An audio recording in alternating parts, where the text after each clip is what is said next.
반갑습니다. 오늘이 2015년 9월 6일입니다.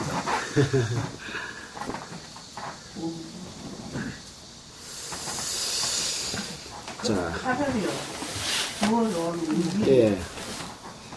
자, 오늘은 베드로후서의 마지막 장인 베드로후서 3장을 함께 읽고 3장 속에서 베드로 사도를 통해서 하나님께서 우리에게 주시고자 하는 말씀에 대해서 한번 같이 생각해보는 시간을 갖도록 하겠습니다.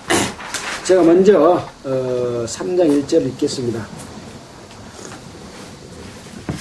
베드로 후서 3장 1절. 사랑하는 자들아, 내가 이제 이 둘째 편지를 너희에게 쓰노니 이 둘로 너희 진실한 마음을 일깨워 생각하게 하여 거룩한 선지자의 예언한 말씀과 주 되신 구주께서 너희의 사도들로 말미암아 명하신 것을 기억하게 하려 하노라. 먼저 이것을 알지니 말시에 기롱하는 자들이 와서 자기의 정욕을 쫓아 행하며 기롱하여 가로되 주의 강림하신다는 약속이 어디 있느뇨. 조상들이 자기 후로부터 만물이 처음 창조할 때와 같이 그냥 이는 하늘이 일찍 붙어 있는 것과 땅이 물에서 나와서 물로 성립한 것도 하나님의 말씀으로 된 것을 저희가 불어이지려 함이로라. 이로 말미암아 그때 세상은 물의 넘침으로 멸망하였으되 이제 하늘과 땅은 그 동일한 말씀으로 불사르기 위하여 간수하신 바 되어 경건치 아니한 사람들의 심판과 멸망은 알까지 보존하여 두신 것이니라. 사랑하는 자들아, 주께는 하루가 천년 같고 천년이 하루 같은 이 한 가지를 잊지 말라. 주의 약속은 어떤 이에 더디다고 생각하는 것 같이 더딘 것이 아니라 오직 너희를 대하여 오래 참으사 아무도 멸망치 않고 다 회개하게 이르시기를 원하시느니라. 그러나 주의 날이 도적같이 오리니 그 날에는 하늘이 큰 소리로 돌아가고 체질이 뜨거운 불에 불러지고 땅과 그 중에 있는 모든 것이 드러나리로다. 이 모든 것이 이렇게 풀어지리니 너희가 어떠한 사람이 되어야 마땅하뇨. 거룩한 행실과 경건함으로 하나님의 날이 임하기를 바라고 강들이 상하라. 그 날에 하늘들이 타서 부러지고 체질이 뜨거운 불에 녹아지리라. 우리는 그의 약속대로 의에 거하는 바 새 하늘과 새 땅을 바라보도다. 그러므로 사랑하는 자들아, 너희가 이것을 바라보는 주 앞에서 좀 더 고운 없이 평강 가운데서 나타나기를 힘쓰라. 또 우리 주의 오래 참으심이 구원이 될 줄로 여기라. 우리 사랑하는 형제 바울도 그 받은 지혜대로 너희에게 이같이 썼고 또 그 모든 형제들 이런 것을 하나여 말하였으되 그 중에 알기 어려운 것이 더러 있으니 시간자들과 굳세지 못한 자들이 단 성경과 같이 또 억지로 풀다가 스스로 멸망에 이르리라. 그러므로 사랑하는 자들아, 너희가 이것을 미리 알았은즉 무법한 자들이 미혹에 이끌려 너희 굳센 데서 떨어질까 삼가라. 오직 우리 주 예수 그리스도의 은혜와 안가를 아는 사람이 주께서 나아가라. 영광이와 이제와 영원한 권력까지 있을지어다. 예. 이제 베드로 후서 3장이 마지막 장이니까 오늘까지 끝낼 수 있을런지 모르겠습니다. 자, 베드로 전서와 베드로 후서를 기록한 마지막 말씀이 시작이 됐습니다.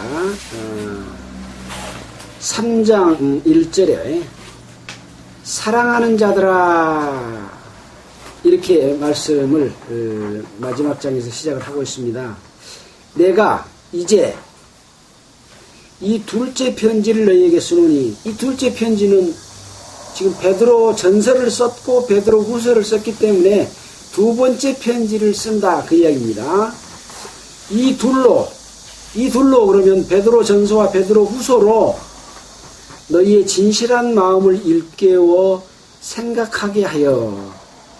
이제 우리는 베드로 전서와 베드로 후서를 읽었기 때문에 베드로 사도가 이 둘로 너의 진실한 마음을 일깨워 그랬는데 여러분의 마음이 일깨워졌습니까?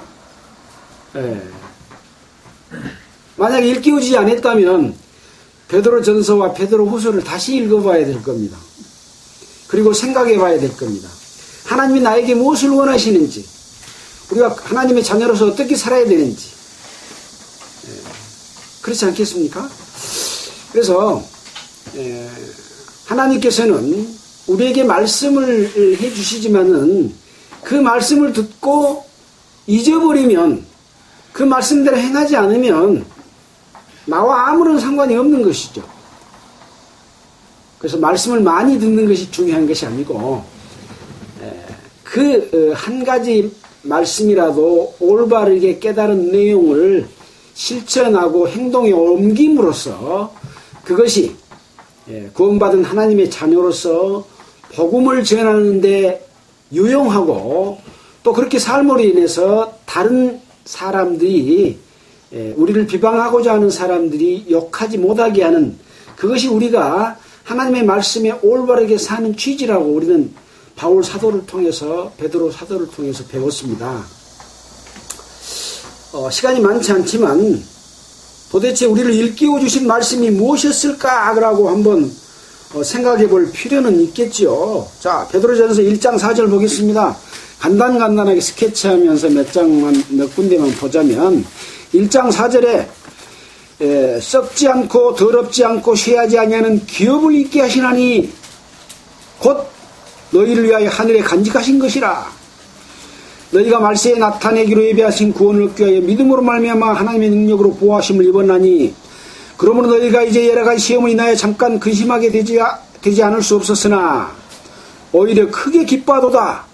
너희 믿음의 시련이 불로 연단하여도 없어질 금보다 귀하여 예수 그리스도에 나타나실 때에 칭찬과 영광과 존귀를 얻게 하려 함이라. 자, 이렇게 말씀해 주시는 그러한 내용들이 여러 가지 시험을 받게 됩니다. 근데 그 시험을 받는 시련이 불로 연단하여도 없어질 금보다 귀한 것으로 우리가 시련에서 견뎌야만이 금과 같은 믿음이 되지 않겠습니까? 그래서 그것이 하나님 앞에 없어질 금보다 더 귀한 예수님이 나타나실 때에 칭찬과 영광과 존귀를 얻게 되는 것인데, 그 연단을 이기지 못하면 금이 나와야 안 나와요? 금이 안 나와. 섞여 갖고 있어. 더러운 거다고. 그러면 금방에 가서 폴도 못해. 여러분의 이 손에다가 찰 수도 없어요. 여러분이 그런 사람이 되면 안 된다는 이야기죠. 그래서 그 영광로 수천도에서 불순물을 다 제거하고 순금이 뽑아 나오듯이, 그런 불로 연단하여도 없어질 보다 더욱 귀한 믿음이죠. 우리가 갖는 믿음은. 근데 그 믿음을 지키지 못하고 거꾸로지면, 넘어지면 금이 연단되어 나오지 않고 불순물이 섞여 있는 것처럼 하나님 앞에 칭찬과 영광과 존귀를 얻을 수 없다. 그런 말씀을 해주셨죠. 또 22절 한번 볼까요? 1장 22절에는 또 어떤 말씀이 있는가? 그 뒷장이죠. 너희가 진리를 순종함으로 너희 영혼을 깨끗이 하여 거짓 없이 형제를 사랑하기에 이르렀으니 마음으로 뜨겁게 피차 서로 사랑하라. 사랑하라는 말씀이죠. 왜? 진리를 순종함으로 너희 영혼이 깨끗하게 됐기 때문에 이제 거짓 없이 형제를 사랑할 수가 있는데, 이것을 거듭난 깨끗하게 됐다고 하는 사람이 속이고 거짓말하고 형제를 사랑하지 않으면 어떻게 됩니까? 이것은 하나님의 말씀을, 아까 연단하고자 하는 하나님의 그 취지를 이루지 못하는 그런 삶이 되는 것이죠. 또 5장 1절로 4절 또 보겠습니다. 지금 그 중간에 여러 가지 말씀들이 많이 있습니다. 5장 1절로 4절. 너희 중 장로들에게 권하노니 나는 함께 장로된 자요 그리스도의 고난의 증인이요 나타날 영광에 참여할 자로다. 너희 중에 있는 하나님의 양무리를 치되 부득이함을 하지 말고 오직 하나님의 뜻을 쫓아 자원함으로 하며 더러운 이익을 위하여 하지 말고 오직 즐거운 뜻으로 하며 맡기운 자들에게 주장하는 자세를 하지 말고 오직 양무리의 본이 되라. 그리하면 목자장이 나타나실 때 시들지 아니하는 영광의 면류관을 얻으리라. 그래서 그리스도 안에서 어떤 일을 맡은 자들, 장로들은 이렇게 살아라 하는 내용을 말씀을 하십니다. 특히 자원함으로 하고 더러운 이익을 위해서 하지 말고 오직 그 양무리의 본이 되고 봉사하는 그런 삶을 살아야 된다. 그리하면 목자장이 나타나실 때에 예수님께서 다시 오실 때에 시들지 아니하는 영광의 면류관을 얻을 것이다. 만약에 그렇게 하지 않으면 영광의 면류관을 얻을 수 있어요, 없어요? 없는 것이죠. 장로를 했어도, 또 감독을 했어도, 집사를 했어도, 또 목사와 교사를 했어도 이러한 삶을 살지 않으면 어떤 하나님의 일을 맡은 자로서 얻을 영광의 면류관을 얻을 수 없는 것이죠. 시들지 않는 면류관, 시들은 면류관을 줄란지 모르겠습니다. 시들지 않는 면류관을, 영광의 면류관을 얻으리라, 이렇게 말씀을 하고 계십니다. 그러면서 또 여러 가지 우리가 구원받은 성도로서 육체의 고난을 우리가 올 때에 그것을 참고 인내하고 또 여러 가지 음란한 정욕과 술 취함과 우상 숭배 이런 것들에 대해서도 옛날의 것들을 버리고 이제 새로운 삶 가운데서 그것을 실천하라고 하는 그런 말씀들을 또 여러 군데서 또 해주셨죠. 또 베드로 후서의 내용 속에서도 1장 4절에 보면 1장 4절에 보면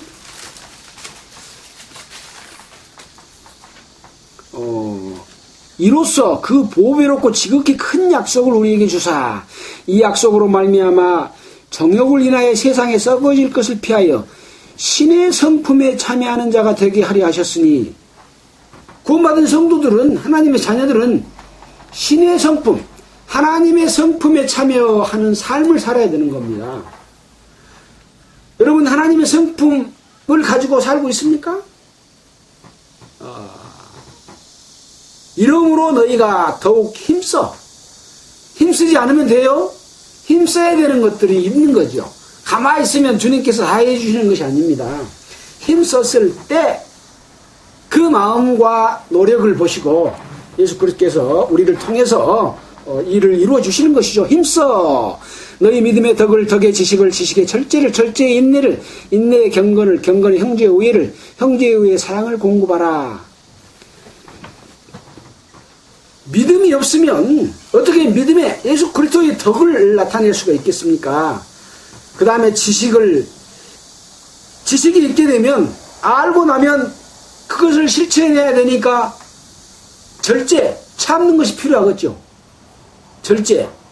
절제를 해야 되고 또 그것을 인내해야 되고, 인내하면서 억지로 인내하다 보면 인상이 찌푸러지고 화가 나고 또 고달파? 그러면 어쨌습니까?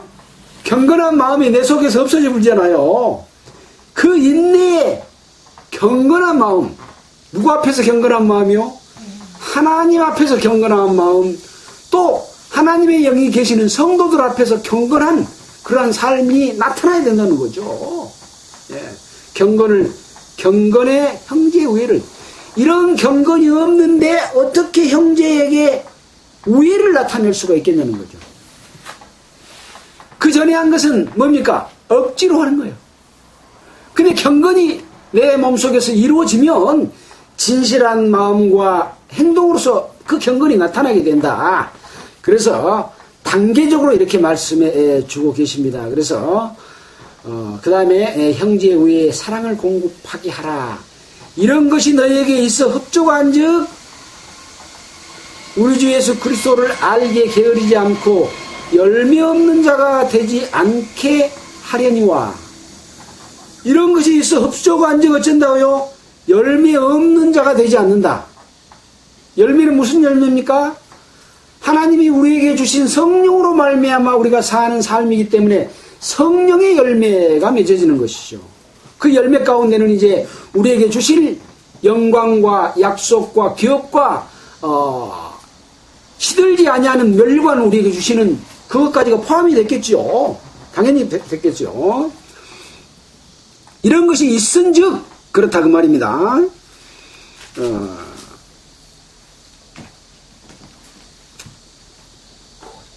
이런 것이 없는 자는 또 소경이라 원시치 못하고 멀리 보지 못하고 옛 죄를 깨끗이 하심까지 잊어버렸다. 주님이 나를 구원해 주신 데 대한 감사함이고 뭐이고 다 잊어버려. 그런 삶을 살기가 쉽습니다.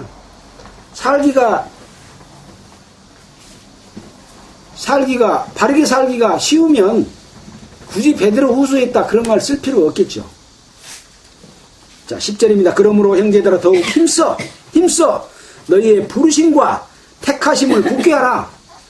우리를 부르신 이유가 그동안의 서신서를 통해서 여러 군데서 배웠습니다. 또 택하신 이유도 배웠습니다. 점도 없고 흠도 없이 거룩한 하나님의 친백성이 되고자 하는 그런 것에 대해서 배웠습니다. 이거에 대해서 굳게 하라. 이것을 행한 즉 언제든지 어쩐다고요? 발이 실족에 그때 그런 이야기 했죠. 한 10cm만 낮은 데가 발이 딱 나모르게 뒤덮어도 꼬꾸라져요? 안 꼬꾸라져요? 10cm가 뭐예요? 5cm만 낮은 데 뒤집어도 잘 보도 않고 뒤덮으면 팍 꼬꾸라져 버려요. 네, 중심을 잃고 탁 꼬꾸라져 버려. 방금 말씀해 준 그런 내용들을 이런 것이 없는 자는 눈이 감긴 소경이라 10cm 밑을 봐요? 못 봐요? 못 봐. 라는 게 발이 실족해서 넘어져 버려. 그럼 영광도 없고 멸류관도 없고 아무것도 안 된다는 얘기죠. 이것을 행한 즉 언제든지 실족지 아니하리라. 이같이 하면 우리 주 곧 그리스도 예수의 영원한 나라에 들어감을 넉넉히 너희에게 주시리라. 넉넉히 주신다는 말씀은 무슨 말씀입니까? 넉넉히 주시지 않는 사람도 있다는 말씀이죠. 네. 우리는 하늘나라의 소망을 갖는 자들로서 이런 합당한 삶을 살게 됨으로 말미암아 넉넉한 영원한 나라에 들어감을 넉넉한 것을 얻을 수 있도록 살아야 된다라고 하는 말씀들을 해 주셨습니다. 자, 다시 이제 베드로후서 3장에 돌아왔습니다. 이 둘로 베드로전서와 베드로후서 둘로 너희의 진실한 마음을 일깨워. 여러분 속에 그리스도의 영이 있으면 여러분은 진실한 마음을 갖고 있습니다. 그 진실한 마음이 어쩐다고요? 왜 깨웁니까? 눈 뜨고 있는데 깨웁니까? 잠자고 있으면 깨우지 않아요. 일어날 때가 벌써 됐어. 얼른 일어나. 주님이 오셔. 잠자고 있으면 깨워야 되잖아요. 일깨워 생각하게 하여. 자, 그래서 우리는 방금 베드로전서와 베드로후서 속에서 몇 가지만 우리를 일깨우는 말씀을 찾아봤습니다. 일깨우셨습니까? 일깨워져야 됩니다. 일깨워 앉았고 아직도 마음이 어둡고 캄캄하고 자울자울하면 다시 읽어보셔야 되겠죠. 자, 2절입니다. 곧 거룩한 선지자의 애언한 말씀과 주 대신 구주께서 너희의 사도들로 말미암아 명하신 것을 기억하게 하려 하노라. 방금 우리가 몇 가지 기억해 봤죠. 방금 말씀한 베드로 사도가 말씀한 내용만 되어 있습니까? 바울 서신을 우리가 얼마나 많이 배웠습니까? 로마서, 고린도전서, 고린도후서, 갈라디아서, 또 데살로니가 전후서, 빌립보서, 에베소서, 골로새서 수많은 내용들을 우리가 봤습니다. 그 가운데 선지자의 언한 말씀과 물론 구약 성경에 또 이런 교훈을 주는 말씀들이 또 엄청나게 많이 있습니다. 방금 제가 말씀드린 것은 신약 성경에 예수 그리스도께서 너희의 사도들로 말미암아 명하신 것에 대해서 방금 또 말씀을 드렸습니다. 그래서 이런 것들을 일깨워 기억하게 하려 하노라. 그래서 우리가 그동안에 말씀을 통해서 배운 내용들을 일깨웠고 기억하고 있다면 참으로 시들지 않은 영광의 면류관을 얻을 수 있는 여러분들이 될 것이라고 생각이 됩니다. 자, 3절입니다. 먼저 이것을 알지니 말세에 이제 예수님 오실 때가 됐을 때에 말세에 기롱하는 자들이 와서 자기의 정욕을 쫓아 행하며 기롱하여 가로되 기롱이 뭡니까? 걸리는 거, 예, 걸리는 겁니다. 나무랄 기자, 희롱할 농자입니다. 나무래고 걸려. 우리가 갖고 있는 믿음의 올바른 것을 어디 그런다야 하고 걸리는 거예요. 막 나무래고 그렇게 믿으면 안 돼. 그건 잘못 믿는 거야. 성경의 말씀 그런 것이 아니야. 그러고 옳지 않는 걸 가지고 와서 막 나무래고 걸리는 거예요. 희롱하는 거예요. 자기들이 어쩌면서 자기 정욕을 쫓아서 행하면서 자기 욕심을 따라서 행하려다 보니까 이제 예수 그리스도께서 아까 뭐랬습니까? 우리를 구원하신 것도 잊어본다 그랬잖아요. 그렇게 살면 뭔 판단력이 있겠습니까? 판단력이 없어요. 구원 안 받은 사람이 기록하는 거 아닙니다. 구원 받고 그것을 잊어버린 사람들, 구원 안 받은 사람이 기록하면 거기에 넘어갈 사람 없다 그랬죠. 하나도 안 넘어갑니다. 구원 받은 사람이 자기가 잘못하고 욕심대로 살면서 근데 그 사람이 대단한 사람이요. 성경 말씀도 많이 알고 전도도 많이 하고 큰 예배당도 세우고 그런 사람이 기록을 해야 거의 넘어가지.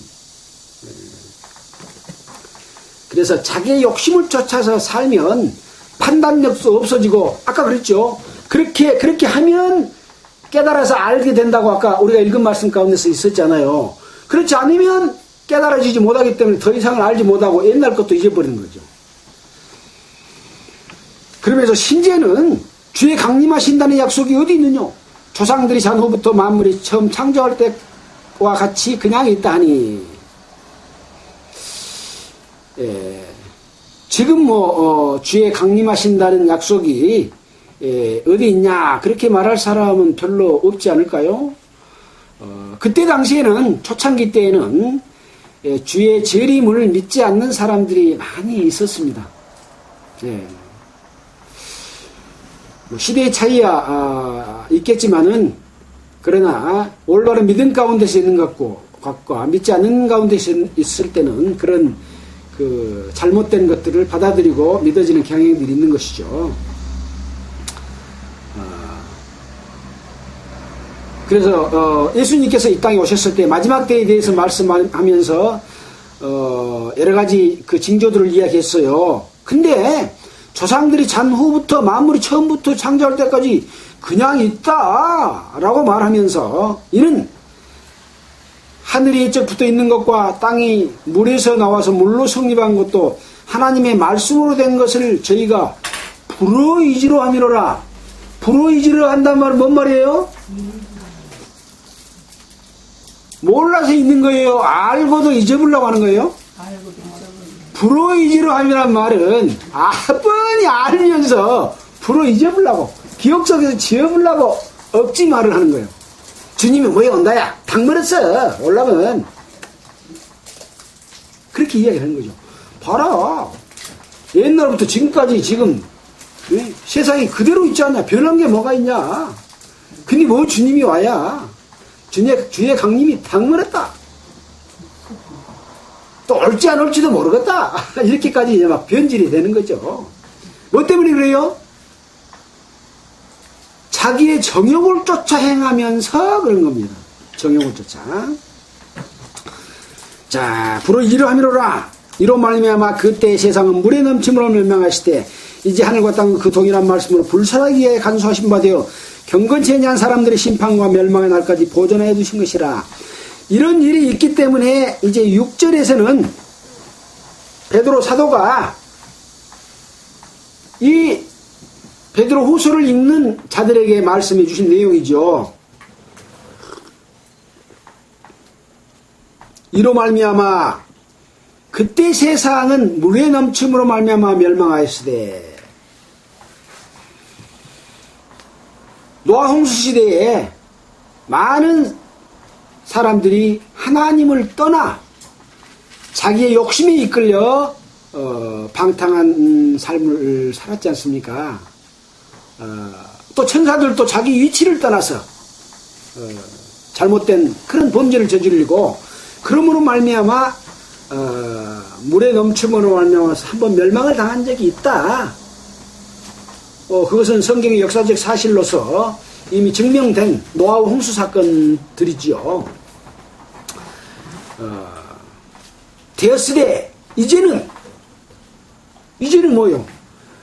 물로 멸망은 다시 하지 않겠다라고 무슨 약속을 줬습니까? 언약의 무지개를 줬잖아요. 물론은 다시 부분적으로 사람이 죽는 일은 있지만 온 인류를 멸망시키는 그런 멸망은 없는 것이죠. 이제는 하늘과 땅은 그 동일한 말씀으로 불사르기 위하여 간수하신 바 되어 경건치 아니한 사람들의 심판과 멸망의 날까지 보존하여 두신 것이니라. 이제는 뭘로 심판한다고요? 동일한 말씀으로. 아까 위에 하늘이 쩍 붙어 있는 것과 땅이 물에서 나와서 물로 성립한 것도 하나님의 말씀으로 된 것을 불어의지로 함이로라 그랬는데, 그 불어의지려고 하는 그 하나님의 동일한 말씀으로 이제 불사르기 위해서 간수하신 바 되었다. 그러면서 언제까지 보존해야 된다고요? 심판과 멸망의 날까지 보존하여 두신 것이니라 라고 이제 베드로 사도가 설명해 주십니다. 왜 그런다고요? 경건치 아니한 사람들에 대한 심판입니다. 어떻게 사는 것이 경건한 것이라고 그랬습니까? 사람이 하나님 앞에 서 있는 삶입니다. 하나님 앞에 서 있으면 어떻게 했어요? 하나님의 권능과 위엄과 그 능력을 보면 어쩐다 그랬습니까?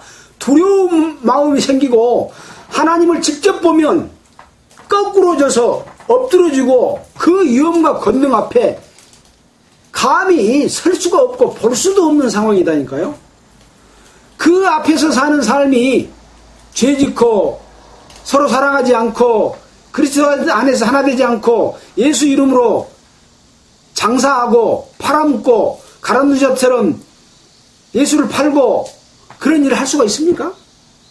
또 형제를 미워하고 내 기분 나쁜 거 가지고 다른 사람에게 그것을 표현하고 막 그렇게 할 수 있습니까? 물론 순간적으로는 할 수가 있겠죠. 그러나 당장 돌이키는 그 하나님 앞에서의 삶인 경건하게 살지 아니한 사람들의 심판과 멸망의 날까지 보존하여 두신 것이니라. 물론 거듭나지 못한 사람들의 심판받는 것은 당연하겠죠.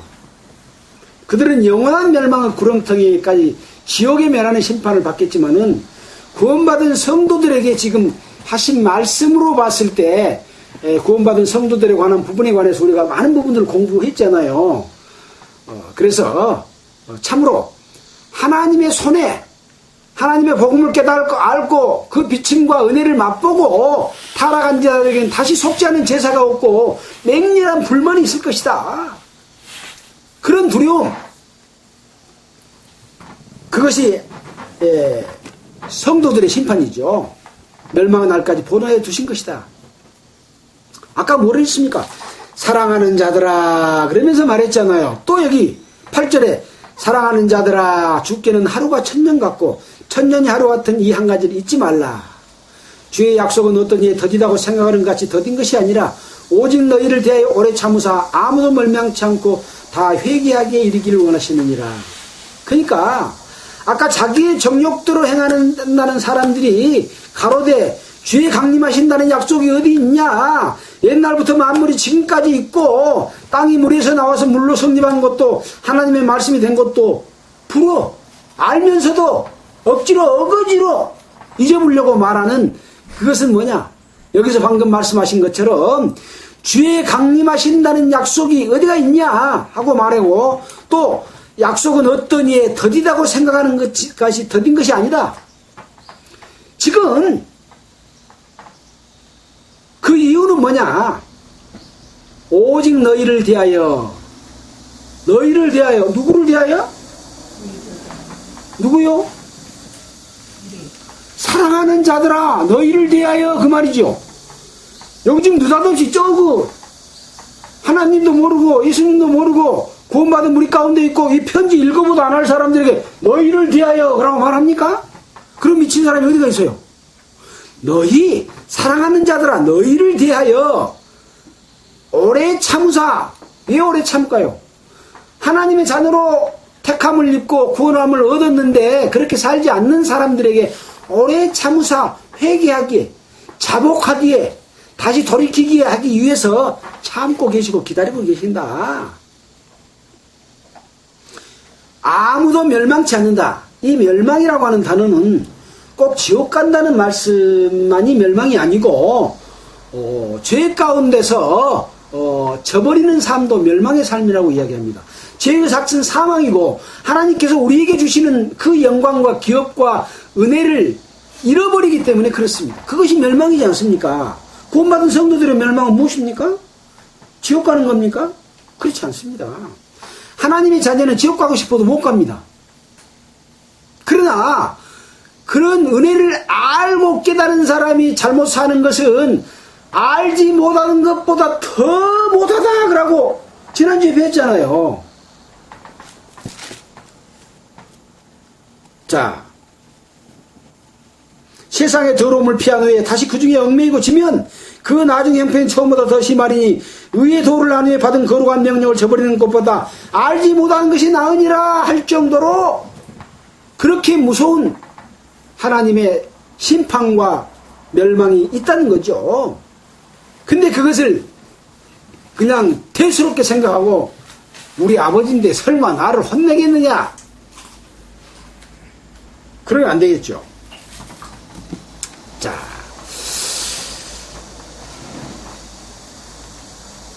(10절입니다) 주의 날이 도적같이 오리니 그날에는 하늘이 큰 소리로 떠나가고 체질이 뜨거운 물에 풀어지고 땅과 그 중에 있는 모든 일이 드러나리로다. 이 모든 것이 이렇게 풀어지리니 너희가 어떠한 사람이 되어야 마땅하느뇨? 거룩한 행실과 경건함으로 하나님의 날이 임하기를 바라보고 간절히 사모하라. 그날에 하늘이 불에 타서 풀어지고 체질이 뜨거운 물에 녹아지려니와 우리는 그의 약속대로 위에 거하는 바 새하늘과 새 땅을 바라보도다. 이게 지금 언제 일어날 일에 대해서 말하고 있습니까? 마지막 심판, 예수님이 재림하실 때 이 땅에서 이루어질 일에 대해서 말하고 있습니다.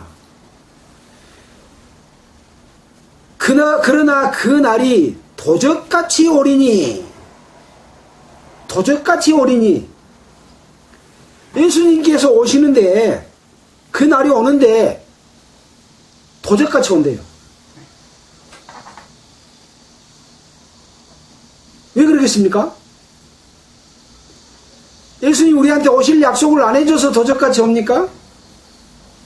아까 자오르고 자고 쿨쿨 자고 욕심에 끌려서 미혹돼서 예수님이 안 보여. 하나님이 안 보여. 하나님의 말씀도 안 보여. 나를 구원한 것도 잊어버렸어. 또 하나님의 말씀으로 된 것도 불호이지로 할 정도로 살면 얼마나 개판이 되버렸겠습니까?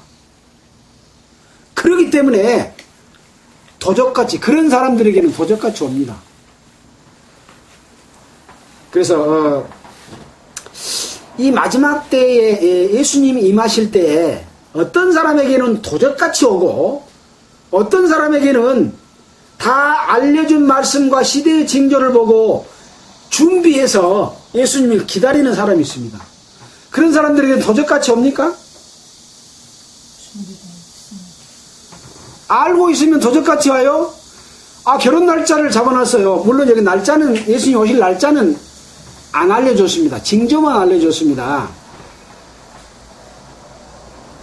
자, 보겠습니다. 데살로니가전서 5장 4절 보겠습니다. 그 앞쪽에 조금 넘어가면 데살로니가전서 5장 4절, 디모데전서 앞에죠. 디모데후서 앞에 데살로니가전서 5장 4절입니다.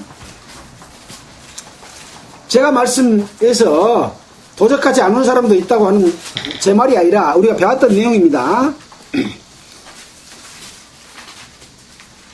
332페이지입니다. 형제들아, 누구에게 말씀한 거예요? 형제들에게 말했죠.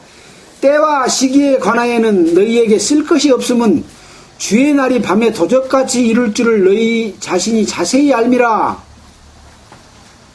도적같이 올 것을 알고 있기 때문에, 자세히 알기 때문에 저희가 평안하다 안전하다 할 그때 잉태된 여자에게 해산의 고통이 이른 것 같이 멸망의 날이 호련히 저희에게 이르리니 결단코 피하지 못하리라. 형제들아, 너희는 어두움에 있지 아니하며 그날이 도적같이 너희에게 임하지 못하리니 어쩐다고요? 형제들아, 너희는 어두움에 있지 아니하고 아메 그날이 도적같이 너에게 임하지 못하리니 너희는 다 빛의 아들이요 낮의 아들이라. 우리가 밤이나 어둠에 속하지 아니하나니 그러면 우리는 다른 일과 같이 자지 말고 오직 깨어 근신할지니라. 깨어서 자지 말고 근신하고 있으면 어둠에 있지 않기 때문에 도적같이 임한다고 임하지 않는다고요? 임하지 않는다 그 말입니다. 날짜를 알아서 임하지 않는 것이 아니라 그 세대의 징조를 알기 때문에 주님이 오실 때가 됐구나 하고 기다린다는 것이죠. 그래서 도적같이 오지 않는다 그 말입니다. 날짜와 시와 때에 대해서는 아무도 알지 않습니다. 모릅니다. 성경이 그것을 밝혀놓지 않았기 때문에 그렇습니다. 그래서 어쩌라고요? 다른 이들과 같이 자지 말고 오직 깨어서 근신할지니라. 자는 자들은 밤에 자고 취하는 자들은 밤에 취하되 우리는 낮에 속하였으니 근신하여 믿음과 사랑에 흉배를 붙이고 구원의 소망에 투구를 쓰자. 이렇게 우리가 데살로니가 전서 배울 때 다 배웠던 내용입니다. 근데 여러분 마음속에 이것이 남아있습니까? 잊어버렸으면은 깨어있는 겁니까? 자오르고 있는 겁니까? 자오르고 있는 것이죠. 항상 우리는 우리를 일깨워야 됩니다. 형제들아, 우리는 그렇게 하지 말자라고 말하잖아요. 그래서 세상 속에 관심 갖고 세상 속에 정욕 속에서 살고 그러면 예수님 우리를 권한 것도 잊어버려. 그리고 자기 마음대로 자기 욕심대로 살면서 성경을 자기 마음대로 풀어 이제 그렇게 된다니까요. 구원받은 성도가. 예. 그래서 정신 똑바로 차려야 되는데 그렇게 하다 보면 이제 이런 것들의 두목인 거짓 선지자들의 두목이 와가지고 괴사와 사기를 치고 왕노릇하면서 막 갖다 바치게 하면 그것이 바른 길인지 알고 나의 행동은 제대로 안 되니까 우리가 목사 맞이나 교회에서 시킨 대로 하면 그래도 포도나무에 붙어 있어서 하나님의 그 뜻이 우리 속에서 이루어지고 우리가 덩달아 갈 거다 그렇게 생각해야 된다니까요. 자기 자신의 믿음은 살피지 않고 대충 살아요. 그러면 돼요 안 돼요? 안 됩니다. 안 돼. 자, 다시 이제 베드로후서로 돌아왔습니다. 자, 베드로후서에 돌아와서 보니까 그날에 하늘이 큰 소리로 떠나가고 체질이 뜨거운 물에 풀어지고 땅과 그 중에 있는 모든 일이 드러나리로다. 하늘이 큰 소리로 떠나가고 체질이 뭡니까? 체질 몸체 질은 근본 바탕 그런 뜻입니다. 바탕질 체질이 뜨거운 물에 풀어지고 우리 지금 우주 만물 가운데 보이는 물체들이 있잖아요. 보이지 않는 것도 있습니까? 없습니까? 우리 공기 속에는 뭐 있어요? 이산화탄소도 있고 산소도 있고 질소도 있고 다 있죠. 산소가 불이 붙어야 안 붙어요? 질소 불이 붙어야 안 붙어요? 이산화탄소 불이 붙어야 안 붙어요? 이 모든 것들이 공기까지도 탈 수 있도록 되어 있는 것이 지금 이 세상의 모든 물체들이 다 타게 되어 있습니다. 이 근본된 이런 것들이 체질이 여기 어쩐다고요? 뜨거운 불에 풀어지고 뜨거운 불이 가면 싹 녹아갖고 풀어집니다. 불에 안 탈 거 있어요? 불에 안 탈 거 있어? 없어요. 금덩어리 안 타요? 다 녹아져서 흘러내려버립니다. 지금 우리가 산에 가면 바위가 있잖아요. 바위가 어떻게 해서 생긴 겁니까? 네, 땅 속에는 불이 있어요. 이글이글 수천도 수만도 되는 불이 있습니다. 이것이 마그마로 속에서 존재하고 있습니다. 이것이 싹 속에서 끓고 있기 때문에 땅이 따뜻해져 차요. 땅 속은 따뜻한 온도가 있어요. 내려가면 내려갈수록 더 따뜻합니다. 너무 깊이 내려가면 불이 올라간다니까요. 노화불 불이 속에 들었어. 그 용암이 노화홍수로 인해서 사람들이 범죄하고 함으로 말미암아 지각 변동이 한번 있어가지고 올라가고 벌어지고 해가지고 싹 올라와서 바위가 어디가 있어요? 산 꼭대기가 있죠. 꼭대기에서 흘러내려가지고 바위만 있었는데 그것 위에가 세월이 지나서 흙이 생기고 나무가 서고 한 거예요.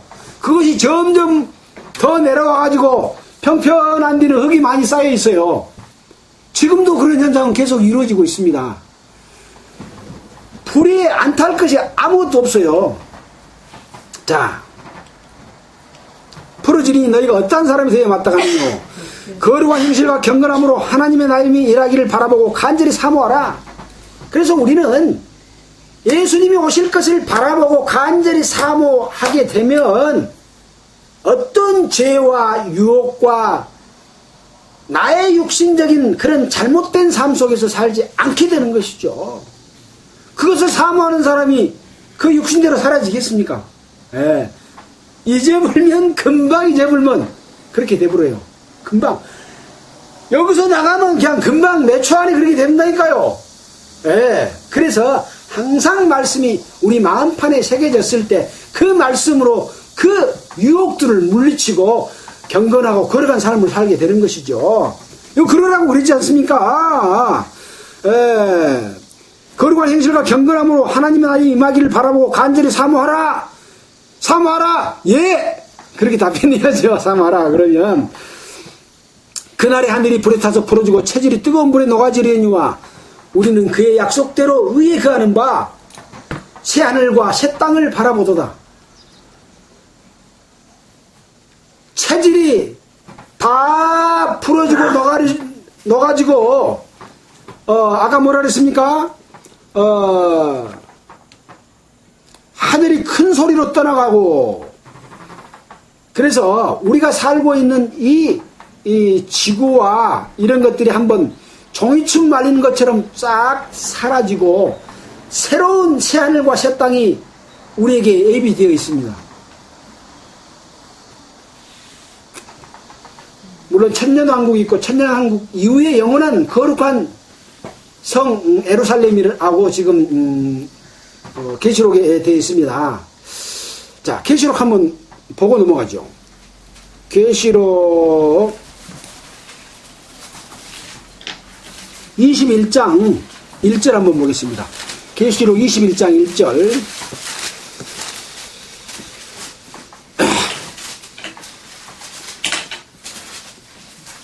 이제 마지막 때 이루어질 여러 가지 상황들을 설명하면서 말씀하십니다.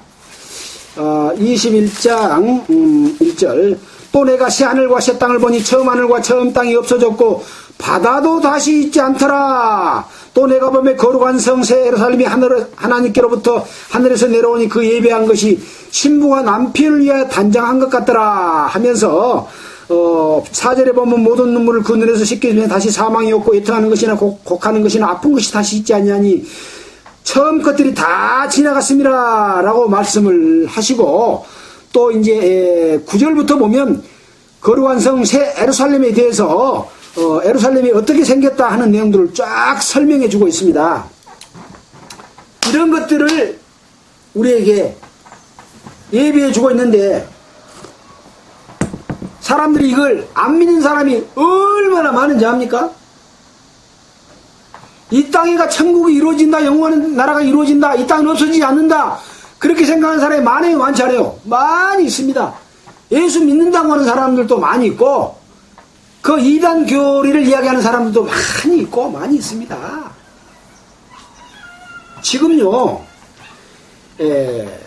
하늘이 불에 타서 풀어지고 또 없어지고 이런 것도 안 믿는 사람들이 많이 있어요. 그것은 노아와 홍수를 믿지 않는 것하고 똑같습니다. 왜 그렇습니까?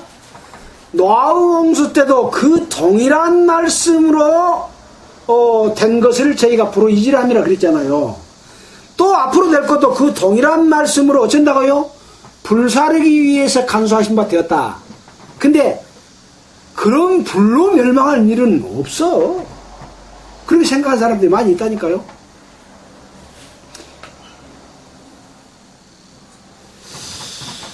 이제 마지막 때에 되어질 여러 가지 일들이 많이 예언이 되어 있습니다.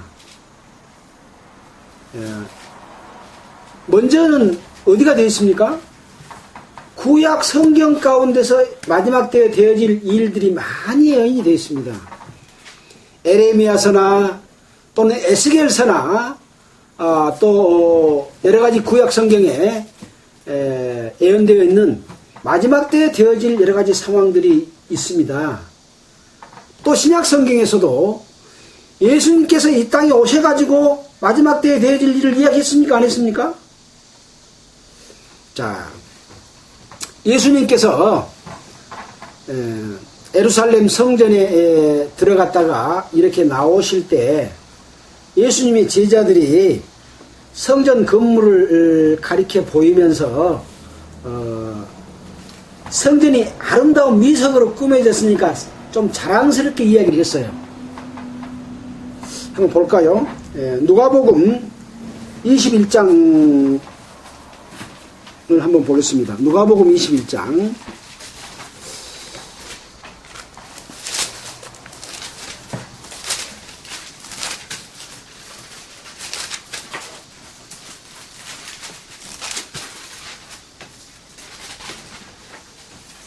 21장 5절입니다. 131페이지입니다. 신약성경.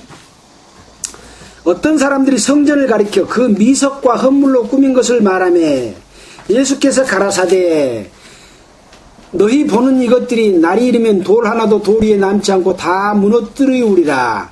저희가 물어 가로되 선생님이여 그러면 어느 때에 이런 일이 있겠사오며 이런 일이 이루려 할 때 무슨 징조가 있사오리까. 가라사대 미혹을 받지 않도록 주의하라 하면서 그 마지막 때에 관한 일들을 쭉 이야기했습니다. 10절에 보면 또 이르시되 민족이 민족을 나라가 나라를 대적하여 일어나겠고 최초의 기근과 큰 지진과 기근과 온역이 있겠고 무서운 일과 하늘로서 큰 징조들이 있으리라 라고 말씀을 했죠. 마태복음에도 보면 난리와 난리 소문을 듣겠으나 삼가 너희는 두려워 말라. 이런 일이 있어야 돼. 끝은 아직 아니니라. 민족이 민족을 나라가 나라를 대적하여 일어나겠고 최초의 기근과 지진이 있으니 이 모든 것이 재난의 시작이다 라고 말하면서 말세에 타락할 것과 예수 그리스도의 말씀이 전 세계에 전파되어야 그제야 끝이 오리라 그런 말씀들로 여러 가지 예언들을 해놨습니다. 근데 사람들은 주의 강림하신다는 약속이 어디 있느냐? 마지막 때에 없다. 당번했다. 또 이렇게 이야기하는 사람들이 있다는 거죠. 또 누가 이야기를 했습니까? 아까 말씀드린 대로 선지자 예언과 또 주대신 구주께서 사도들로 말미암아 일단 사도들 그러면 예수님의 12제자가 있죠. 또 12제자가 아닌 사람들도 사도로 그 선임한 사람도 있었지 않습니까? 그 사도들로 말미암아서 말씀하신 내용들이 있죠. 가장 많이 말씀해 주신 분이 아마 바울 사도라고 말할 수 있을 것입니다. 그 바울 사도가 말했던 내용들을 또 한번 살펴볼까요? 마지막 때에 관한 내용들을. 자, 데살로니가 전서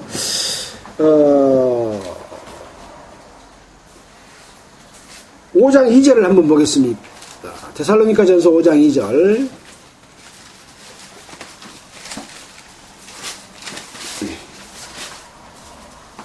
아까 그 읽었던 내용들이고요. 자, 4장 13절 앞에 보면 331페이지입니다. 형제들아, 자는 자들에 관하여는 너희가 알지 못함을 우리가 원치 아니하노니 이는 소망 없는 다른 이와 같이 슬퍼하지 않게 하려 함이라. 우리가 예수의 죽었다가 다시 사심을 믿을진데 이와 같이 예수 안에 있는 자는 자들도 하나님이 저와 함께 데리고 오시리라. 또 주의 강림하신 것에 대해서도 말씀을 합니다. 주의 강림하실 때까지 우리 살아남아 있는 자도 자는 자보다 결단코 앞서지 못하리라. 주의 호령과 천사장의 소리와 하나님의 나팔로 친히 하늘로 쫓아 강림하시리니 그리스도 안에서 죽은 자들이 먼저 일어나고 그 후에 우리 살아남은 자도 저희와 함께 구름 속으로 끌어올려 공중에서 주를 영접할 것이다. 엄청난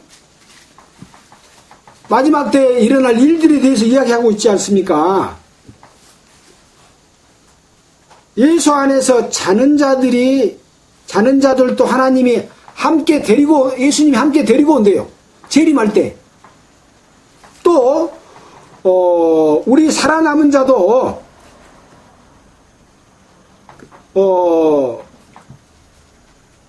이 땅에서 이끌로 올려서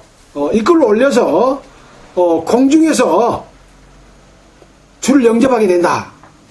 이런 말씀은 엄청난 내용이지 않습니까? 사도 바울을 통해서 이것을 우리에게 말씀해 주신 내용입니다. 자, 이제 방금 이제 또 우리가 베드로 사도께서 말씀해 주신 이런 하늘이 불에 타서 풀어지고 체질이 뜨거운 불에 녹아지고 그 중에 있는 모든 일이 드러날 것이다.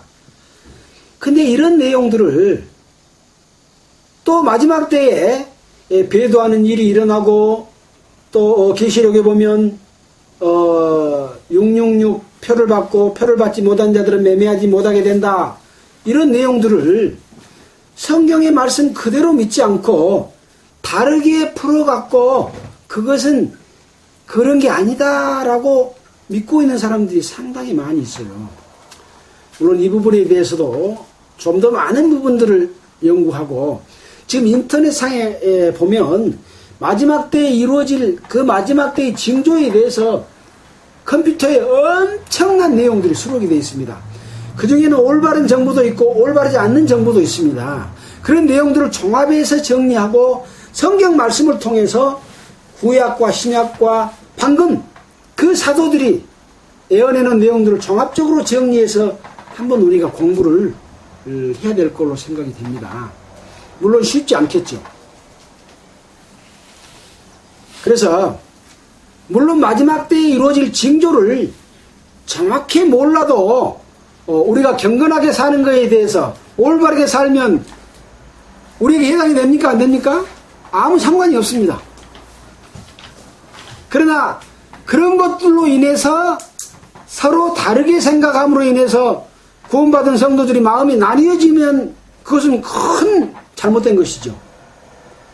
그래서 정말로 성경을 바르게 공부하는 것들이 우리에게 너무나 중요한 일이다. 이렇게 생각할 수가 있겠습니다. 자,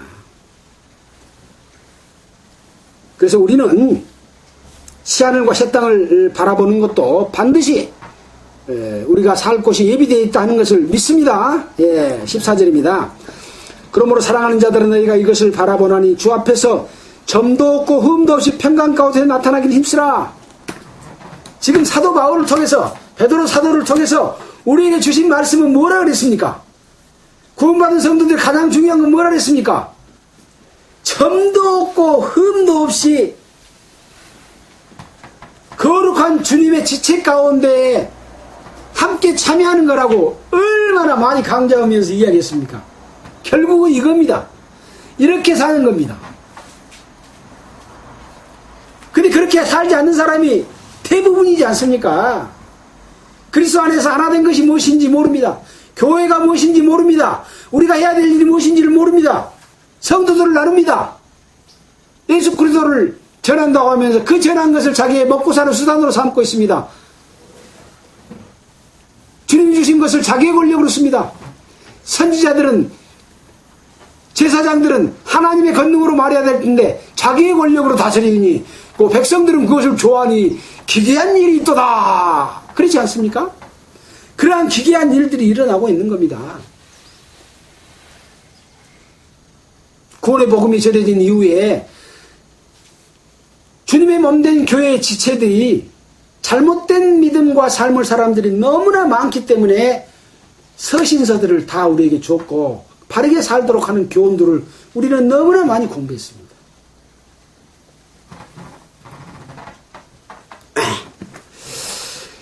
자, 평강 가운데서 점도 없고 흠도 없이 나타나기를 힘쓰라. 또 우리 주의 오래 참으심으로 구원이 될 줄로 여기라. 우리 사랑하는 형제 바울도 그 받은 지혜대로 너희에게 이같이 썼고 또 그 모든 편지도 이런 일에 관하여 말하였으되 그 중에는 알기 어려운 것이 들어있으니 무식한 자들과 굳세지 못한 자들이 다른 성경과 같이 그것도 억지로 풀다가 스스로 멸망에 이르느니라. 자, 베드로 사도가 사도 바울에 관해서 말씀을 하고 있습니다. 우리 사랑하는 형제 바울도 그 받은 지혜대로 너희에게 이같이 썼고 또 그 모든 편지에도 이런 일에 관하여 말하였으니, 지난번 제가 처음에 말씀할 때 베드로 사도가 바울 사도가 쓴 편지를 읽어봤겠다고 말했습니까? 안 했습니까? 말했잖아요. 바울의 서신서들 베드로 사도가 다 읽어봤다고 여기 지금 볼 수가 있죠. 네. 베드로 후서 이렇게 쓰고 있지 않습니까? 그러면서 뭐라고 합니까? 사랑하는 형제 바울도 라고 말하고 있죠. 바울은 베드로 사도에게 갈라디아 교회에서 여러 성도들이 있는 자리에서 베드로를 자기보다 훨씬 사도도 먼저 됐고 예수님이 제자이고 수제자이고 3,000명 5,000명을 제자를 삼아서 예수 그리스도의 제자가 되게 만들었던 그 베드로를 면전에서 질책했는데 베드로 사도는 그런 것을 다 당한 후에 또 편지를 읽어본 후에 사랑하는 형제 바울도 그 받은 지혜대로 너희에게 이같이 썼고 라고 말씀을 하고 있는데, 베드로 사도가 그 바울의 모든 서신서와 바울의 삶을 보고 그 본을 보이는 삶을 보고 감동을 받았고 그 베드로 사도 바울을 통해서 많은 것들을 깨우치고 다시 복음의 일선에서 모범된 삶을 살았다고 하는 것을 우리가 알 수가 있잖아요. 왜? 한때는 유대 종교 지도자들에게 적당히 타협하면서 살았을 때가 있었기 때문에 그렇지 않습니까? 그래서 이 부분에 대해서 아주 베드로 사도를 높게 평가하고 기록해 놓은 해설서들을 보고 그랬습니다. 톰슨 성경에도 보면 그런 해설을 보고 그렇게 면책까지 했는데 바울을 사랑하는 바울을 이렇게 이야기했다 라고 말씀하는 걸 봤습니다. 자, 근데 이 사도 바울이 써놓은 말씀 중에 아까 말씀한 그런 내용들을 보고 어려운 내용들이 있는데 그걸 억지로 풀다가 스스로 멸망에 이르는 사람도 있다라고 말하고 있지 않습니까?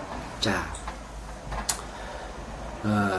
이제 17절입니다. 그러므로 사랑하는 자들아 너희가 이것을 미리 알았은즉. 우리는 이제 알았습니까? 몰랐습니까?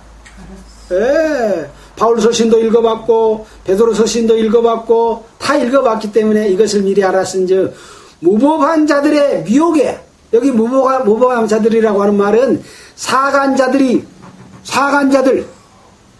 거짓 선지자들, 거짓 사도들, 거짓 목사들의 미혹에 이끌려 너희 굳센 데서 떨어질까 삼가라.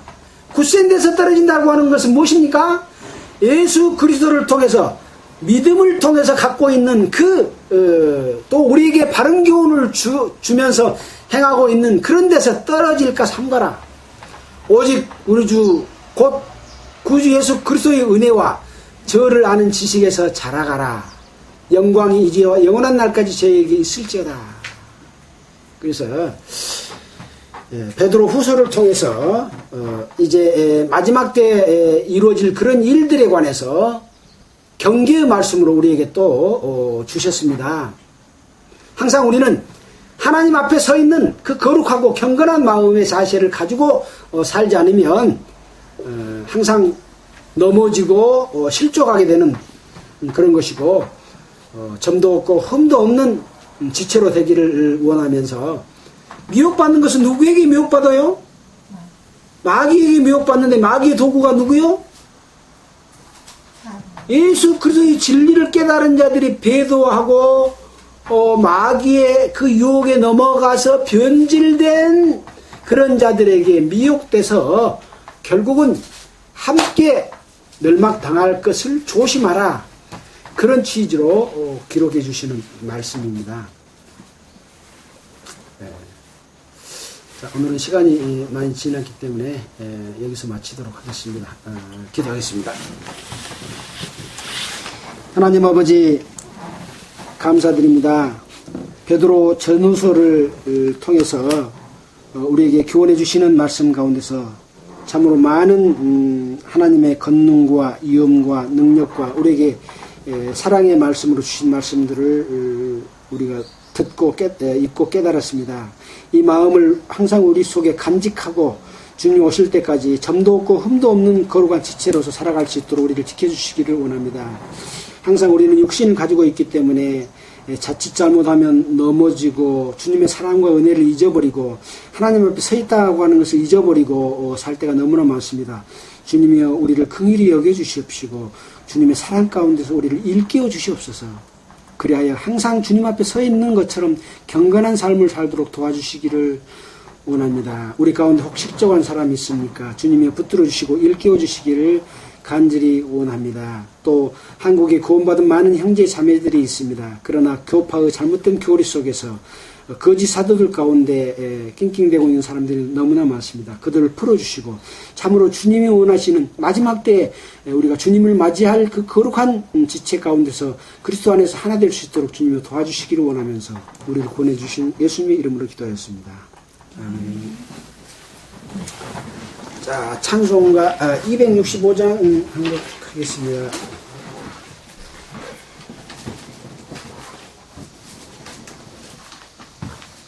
찬송가 265장입니다.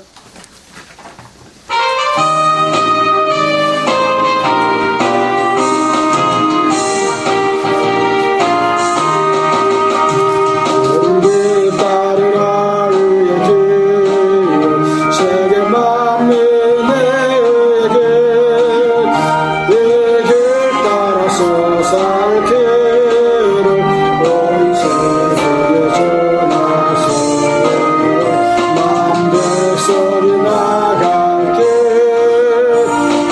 남지나서